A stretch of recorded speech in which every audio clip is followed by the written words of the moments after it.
Hello everyone and welcome to my YouTube channel Learn with Priya. So हमें आज की class में देखना है कि importance of marketing.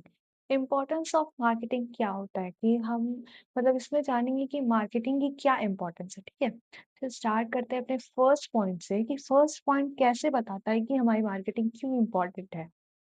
Create awareness. देखो, क्रिएट अवेयरनेस का मतलब ये है कि अगर हम मान लो एक एग्जांपल देते हैं कि अगर दो तरह के लोग हैं, दो पर्सन थे, उन्होंने बिजनेस किया था। ठीक है, इसमें से एक पर्सन जो था वो अपने प्रोडक्ट अपने उसने जिस भी चीज का बिजनेस किया था, मान लो उसने किसी क्रीम का बिजनेस किया है। ठीक है, क्रीम की फैक्ट्री है उसकी, और एक जो है वो भी क्रीम का ही किया है, दोनों ने क्रीम की ही फैक्ट्री बनाई है। पर जो ए पर्सन है, ठीक है, वो ए पर्सन जो है वो कस्टमर्स को अवेयर कराया है, अपने कस्टमर को अपने प्रोडक्ट के बारे में एक बहुत ही अच्छा नॉलेज देकर रखा है कि देखो मैं ये क्रीम का प्रोड्यूस करता हूँ, इस क्रीम के ये फीचर्स हैं, इसकी वजह से ये फायदा होता है, इसको यूज करने से इस चीज से आप बच सकते हैं, आपके जितने भी बहुत सारी क्वालिटी होती है तो वो सारी चीजें आपको मिलेंगी, मेरे क्रीम की ये बेनिफिट है। लेकिन दूसरे वाले ने सोचा कि मैं खूब अच्छी क्वालिटी रखूँगा, भले वो अवेयर करवा रहा है, मुझे उससे मतलब नहीं है। मैं अपने प्रोडक्ट की खूब अच्छी क्वालिटी रखूँगा, मैं खूब अच्छे से बिज़नेस अपनी फैक्ट्री बहुत अच्छे से बनाऊँगा, उसमें खूब अच्छे से प्रोडक्शन करूँगा, क्वालिटी एकदम अच्छी होगी, उसका जो रेट होगा वो भी अच्छा होगा, रीज़नेबल होगा, जितना में कस्टमर ले सकते हैं। मुझे कोई ज़रूरत नहीं पड़ेगी कि मैं किसी भी कस्टमर को जाऊँ और ये बताऊँ कि देखो ये क्रीम है और इसको यूज़ करने से तुमको ये फ़ायदा होगा। मुझे ये लगता है कि मेरी क्वालिटी इतनी अच्छी है कि अगर कस्टमर उसको यूज़ करेगा तो उसको बताने की ज़रूरत नहीं है। लेकिन उसकी क्वालिटी भी अच्छी है, उसका रीज़नेबल प्राइस भी है, पर फिर भी उसका सेल जो है ना, वो ए के अकॉर्डिंग कम है, ठीक है? ए का उतना अच्छा नहीं है लेकिन ठीक है, बहुत अच्छा नहीं है। अगर इसकी क्वालिटी से कंपेयर किया जाए तो बी वाले का क्वालिटी बहुत अच्छा है, लेकिन फिर भी जो है ना, ए का जो सेल है, वो ज़्यादा हो रहा है अकॉर्डिंग टू बी वाले के। पता है क्यों? क्योंकि इसने अपने कस्टमर से अवेयर करवा के रखा। जैसे हम क्या बता रहे हैं, मान लो कि ए है, ये बी है, ठीक है? ये ए है, ये बी है। इन दोनों ने फैक्ट्री खोली, किसकी? क्रीम की। दोनों ने फैक्ट्री खोली है क्रीम की। बट ये जो है ना, ये कस्टमर्स के पास जाता है और उनको अपने प्रोडक्ट के बारे में बताता है और ये कहता है कि नहीं, मैं क्वालिटी अच्छी रखूँगा, मैं प्राइस कम लूँगा, लेकिन ये कहता है कि मैं क्वालिटी ठीक रखूँगा, प्राइस भी लूँगा, लेकिन क्या बोलते हैं, इसका अपने कस्टमर्स को बताऊँगा कि हाँ, देखो ये मेरा प्रोडक्ट है, इसको यूज़ करोगे तो तुम्हें क्या फ़ायदा होगा। लेकिन ये कहता है कि मुझे इसकी ज़रूरत ही क्या है, मैं क्वालिटी अच्छी रखूँगा, कस्टमर्स कहेंगे कि भाई उसकी क्वालिटी अच्छी होती है, चलो उसको यूज़ करते हैं, या नहीं बताओगे तो जब कोई भी एक यूज़ करेगा तो ले लेगा। लेकिन ऐसा नहीं होता है ना, जब तक आप अपने कस्टमर को अपने प्रोडक्ट के बारे में इन्फॉर्म नहीं करोगे, अवेयर नहीं करवाओगे, वो कैसे लेंगे? तो इसलिए इसी की वजह से इसका जो सेलिंग रेट है, वो ज़्यादा है इसके अकॉर्डिंग। समझ में आया? तो इसीलिए हमारा मार्केटिंग इम्पोर्टेंट होता है, और ये जो अवेयरनेस का काम होता है ना, ये हम मार्केटिंग में करते हैं कि हम अपने कस्टमर्स को अपने प्रोडक्ट के बारे में बताते हैं कि देखो ये हमारा प्रोडक्ट है, इसके ये फीचर्स हैं, ये क्वालिटी है, इस चीज़ इससे आपको ये बेनिफिट हो सकता है। तो ये चीज़ जो हमें अवेयर करवाने का काम करते हैं ना, इसी को बोलते हैं क्रिएट अवेयरनेस, ठीक है? जो हम मार्केटिंग में करते हैं, और इसीलिए मार्केटिंग जो होता है ना हमारा, बहुत इम्पोर्टेंट होता है। ठीक है? फिर आता है इंक्रीजेस सेल्स। मैंने क्या बताया कि जब आप अवेयर करवाओगे तो कस्टमर्स ज़्यादा से ज़्यादा अब क्या करेंगे? डिमांड करेंगे आपके प्रोडक्ट। जब उन्हें पता चलेगा कि देखो ये मार्केट में, जैसे अभी हम लोगों को पता है ना, मामा अर्थ का बहुत सारी चीज़ें आती हैं, बहुत सारे प्रोडक्ट्स आते हैं। तो जब हमको अवेयर करवाया गया through advertisement, through through via influencers के थ्रू हमको क्या बोलते हैं, वो अवेयर करवाया गया कि देखो ये प्रोडक्ट है, इसको यूज़ करने से ये फ़ायदे होते हैं, इसको यूज़ करने से ये फ़ायदे होते हैं। तो जब हम अवेयर हुए, तो हम डिमांड किए कि हमें मम्मा अर्थ का ये चीज़ चाहिए, हमें बीटरूट वाली क्रीम चाहिए, हमें मॉइस्चराइज़र चाहिए, हमको राइस वाला फेस वॉश चाहिए। तो ये जब हमको पता चलता है ना कि हाँ, ये प्रोडक्ट है, इसके ये बेनिफिट है, इससे ये फेयरनेस होता है, ये होता है, वो एक्ने खत्म होता है, जो भी चीज़ है, आपने जो भी बनाया हो कोड, तो उस चीज़ से जब आप अवेयर होते हो तो कस्टमर्स डिमांड करते हैं, ज़्यादा से ज़्यादा डिमांड करते हैं, मुझे ये चीज़ चाहिए। तो डिमांड बढ़ने की वजह से, अवेयरनेस ज़्यादा होने की वजह से डिमांड बढ़ेगा, डिमांड बढ़ने की वजह से सेल्स इंक्रीज़ करेंगे। तो इससे क्या होता है हमारा जो सेल्स रेट है वो बढ़ता है क्योंकि जब कस्टमर्स को पता चलेगा, जब बेनिफिट जानेगा तो उसको लगेगा कि हाँ, भले पैसे लग रहे हैं लेकिन अच्छी प्रोडक्ट मिल रही है, फ़ायदे की है।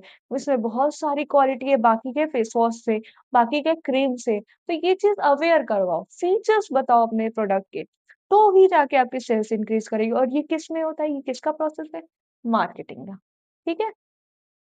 मार्केटिंग की वजह से अवेयरनेस होती है, हम कस्टमर्स को बताते हैं कि हाँ, देखो मेरे पास क्या-क्या है।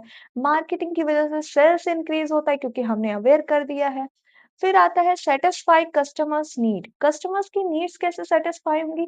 मान लो कि हम कहीं जाते हैं, हम मार्केटिंग एनालिसिस कर रहे हैं। हमने क्या बोला कि अगर किसी एरिया में हम जाएँ और उससे पूछे कि सबसे ज़्यादा यहाँ दिक्कत किस चीज़ की है, प्रॉब्लम किस चीज़ का है? तो वो क्या कर रहे हैं, हम मार्केटिंग कर रहे हैं ना, हम एनालिसिस कर रहे हैं, डाटा कलेक्शन कर रहे हैं, कि देखो ये चीज़ें यहाँ पे ज़्यादा हो रही है, तो इससे रिलेटेड कुछ प्रोड्यूस करना है। तो वो क्या करेगा, अब वो चीज़ अब मान लो कि हमें पता चल गया कि ये प्रॉब्लम है और उसके अकॉर्डिंग हम जब प्रोडक्ट को प्रोड्यूस करेंगे, तो जो रिज़ल्ट निकलेगा वही तो चीज़ कस्टमर्स को नीड्स को सैटिस्फाई करेगा। तो ये किसकी वजह से हो रहा है? मार्केटिंग की वजह से। मतलब मेनली मार्केटिंग क्या करता है, अवेयर करवाता है। अगर देखो 2 चीज़ें हैं, अगर कस्टमर को पता चल जाए कि क्या प्रोडक्ट की क्या क्वालिटी है, तो भी वो इन सेल्स इंक्रीज़ करेगा क्योंकि डिमांड ज़्यादा होगी। अगर कस्टमर्स की नीड्स भी सैटिस्फाई हो रही है, तब भी वो डिमांड करेगा। मतलब कि अगर मान लो किसी को फेस से दिक्कत है, मतलब फेस में बहुत ज़्यादा डार्क सर्कल ये चीज़ें होती हैं और अगर वो किसी भी फेस वॉश की वज़ह से वो क्या बोलते हैं उसकी प्रॉब्लम सॉल्व हो रही है, वो उससे सैटिस्फाई हो रहा है कि हाँ, इस फेस वॉश को यूज़ करने के बाद मेरे चेहरे की ग्लो अच्छी हुई है। है ना? जनरली यही होता है। तो ये चीज़ सैटिस्फैक्शन क्या करती है, इंक्रीज़ करती है ना सेल को। तो ये किसकी वज़ह से हो रहा है? दोनों ही मार्केटिंग की वज़ह से हो रहा है। मतलब सब मिला के हमको प्रॉफ़िट होता है। किसकी वज़ह से? मार्केटिंग की वज़ह से। हम केवल प्रोड्यूस कर लें, कितनी भी प्लानिंग कर लें, कुछ भी कर लें, पर जब तक हमारे कस्टमर्स उस चीज़ को नहीं कर देंगे, हमें कोई फ़ायदा नहीं होने वाला है। ठीक है? फिर आता है हेल्प्स इन कॉम्पिटिशन। कॉम्पिटिशन में कैसे हेल्प करता है? तो कंपटीशन में हेल्प करता है कि आप पहले तो अपने कॉम्पिटिटर को जान पाते हो कि वो कैसे-कैसे चीज़ें कर रहा है, वो क्या चीज़ें रख रहा है और क्या चीज़ें उसके अंदर कमी है। ठीक है? तो उसके जैसे आप कॉम्पिटिशन कैसे जानोगे? मान लो कि मैं मार्केटिंग में काम करती हूँ, ठीक है? तो मैं अपने कॉम्पिटिटर के बारे में जानूँगी कि वो ऐसे-ऐसे प्रोडक्ट बनाता है, मैं मेरा भी वो कुछ उसी तरह का प्रोडक्ट है। लेकिन उसके जो फीचर्स हैं, उसकी जो क्वालिटी है, उसमें थोड़े-से कमी है जो मैं लेके आऊँगी, मतलब उस चीज़ को अपग्रेड करूँगी। उसमें थोड़ा-सा अपने प्रोडक्ट में यूनिकनेस लाऊँगी उसके अकॉर्डिंग और इसकी वजह से ही क्या होगा, मेरा ये किसकी वजह से होगा? मार्केटिंग की वजह से। मार्केटिंग में हम जाके कलेक्ट करेंगे कि कैसे-कैसे क्या चीज़ें हो रही हैं और उसके अकॉर्डिंग हम क्या करेंगे अपने प्रोडक्ट में अपग्रेड करेंगे और इस तरह से ये क्या करेगा हमें कंपटीशन में हेल्प करता है। कौन? मार्केटिंग। फिर आता है builds brand image. Brand image कैसे? जब हम कस्टमर को अपने यूनिकनेस, अपने फीचर्स, अपने ब्रांड, अपने प्रोडक्ट्स इन सब चीज़ों के बारे में बताते हैं, तो उनके माइंड में एक अलग चीज़ सेटअप होती है कि नहीं, ये एक बेस्ट क्वालिटी है। जैसे हमको पता है ना कि हम जब कोई चीज़ बहुत यूज़ करते हैं तो पता चलता है ये इस ब्रांड का है, मतलब मस्त होगा, चाहे जो भी हो अगर ये इस ब्रांड का है मतलब वो प्रोडक्ट अच्छा ही होने वाला है। तो एक ब्रांड इमेज क्रिएट करना, ठीक है? और ये भी किसकी हेल्प से होता है? मार्केटिंग की हेल्प से। फिर आता है जनरेट्स एम्प्लॉयमेंट। एम्प्लॉयमेंट कैसे होगा? अब जैसे देखो, मार्केटिंग करने में हमको क्या-क्या चीज़ें लगती हैं? मार्केटिंग करने में हम एडवर्टाइज़मेंट करते हैं, ठीक है? एडवर्टाइज़मेंट करते हैं, बहुत लोग इन्फ्लुएंस करके कमा रहे हैं, है ना? अब तो सोशल मीडिया है, अब हमको टीवी पे नहीं आने की ज़रूरत है, फ़ोन पे आने की ज़रूरत है। हम आराम से इन्फ्लुएंस करते हैं, प्रोडक्ट को लेते हैं, यूज़ करते हैं, कस्टमर्स को बताते हैं, लोगों को बताते हैं कि देखो ये प्रोडक्ट मैंने यूज़ किया, मेरे को ये चीज़ें मिली, ये बेनिफिट हुआ। तो ये क्या कर रहे हैं हम इन्फ्लुएंस कर रहे हैं, इससे भी एक जॉब मिल रहा है, तो ये भी एक मार्केटिंग में आ रहा है, ठीक है? तो मार्केटिंग बहुत सारी चीज़ पैकेजिंग हो गया, ये भी मार्केटिंग में आता है, ठीक है? एडवर्टाइज़मेंट, ब्रांडिंग फिर और भी सारे इन्फॉर्मेशंस देना, फिर प्रमोशंस करना, ये सब किसमें आता है? एम्प्लॉयमेंट में और ये क्या कर रही है? एक मार्केटिंग क्या कर रही है? इतने सारे जॉब्स क्रिएट कर रही है, इतने सारे एम्प्लॉयमेंट्स ला रही है। ठीक है? फिर आता है सपोर्ट्स इकोनॉमिक ग्रोथ। अब इकोनॉमिक ग्रोथ में कैसे सपोर्ट करेगा? जब कस्टमर्स की नीड्स सैटिस्फाई होगी, तो वो डिमांड करेंगे। डिमांड करने से सेल्स इंक्रीज़ होगा। सेल्स इंक्रीज़ करने से क्या होगा कि हमारी इकोनॉमी ग्रोथ करेगी। हमारे मतलब इंडिया हमारी कंट्री में, हमारे देश में पैसे आएँगे, लोग खरीदेंगे उस चीज़ को और इस तरह से इकोनॉमिक ग्रोथ होगी। ठीक है? तो ये इकोनॉमिक ग्रोथ में भी हेल्प करता है। फिर इम्प्रूव स्टैंडर्ड ऑफ लिविंग। अब जब लोग कमाएँगे तो उनकी स्टैंडर्ड बढ़ेगी, उनके डिमांड्स चेंज होंगे। जैसे देखो बहुत सारी चीज़ें हैं।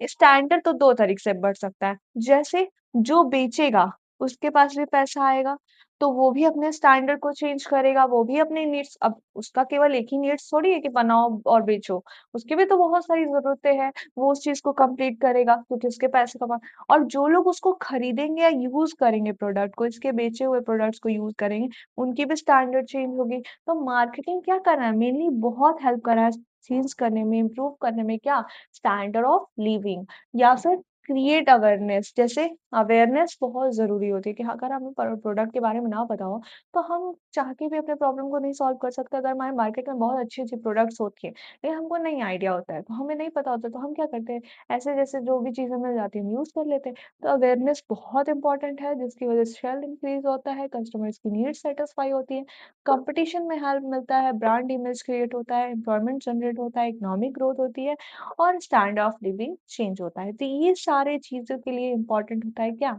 मार्केटिंग। तो ये थे हमारे importance of marketing. Hope so आपको समझ में आए होंगे। समझ में आए तो लाइक करें, सब्सक्राइब करें। Thank you.